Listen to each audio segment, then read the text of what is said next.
Hi, my name is Dane, and this is OnAMap Updates. And today I want to tell you about an upgrade I did to OnAMap this week. So when you're using OnAMap as a regular user, and you're requesting data, and by that I mean you're, let's say, adding layers to your map, and each time you add a layer, you're requesting information such as weather data, or which species was seen where, or what conflicts happen where. That data that shows up on your map comes from an organization, which I'm calling, or we call, a service.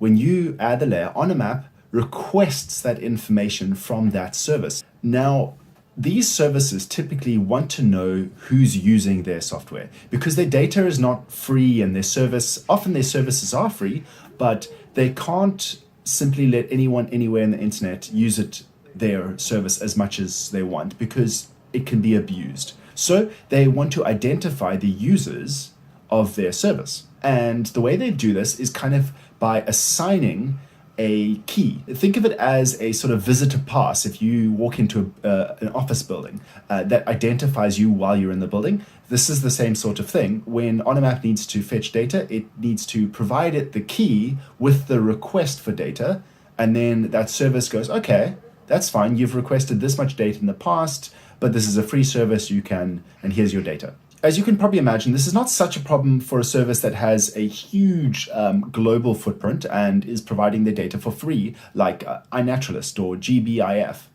But this does become a problem when the data that they're providing is very valuable and they charge a premium for that data, or just when they have very specific limitations, like OnAMap can only request the data 100 times a month or 100 times a day or something like that. Those limitations therefore matter, and being able to use that key is critical, because if somebody else was to steal the OnAMap key, then they would be able to request data as if they were OnAMap.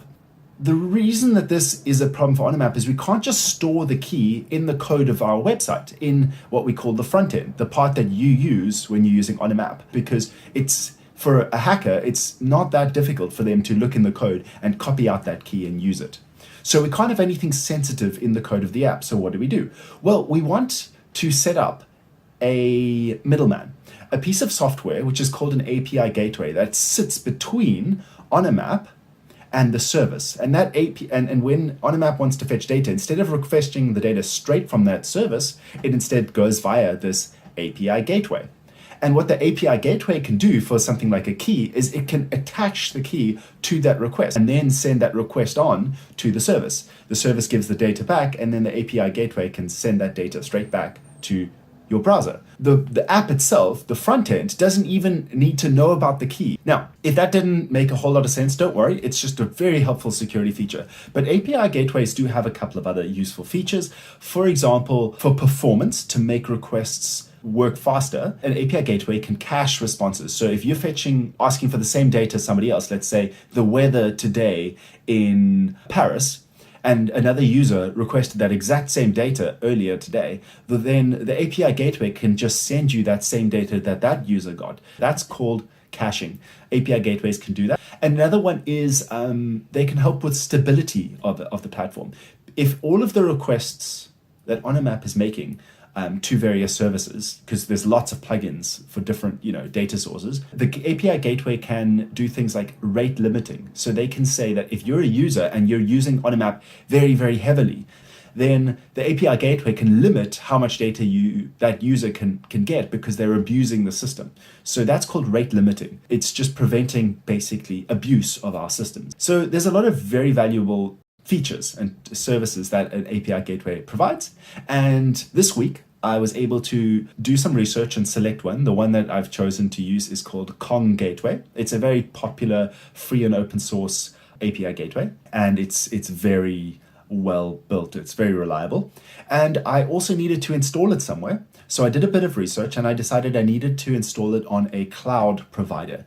You might have heard of, for example, Amazon AWS, which is, I'm fairly sure, is the biggest cloud platform in the world, although Microsoft has a big one as well, and there's some others.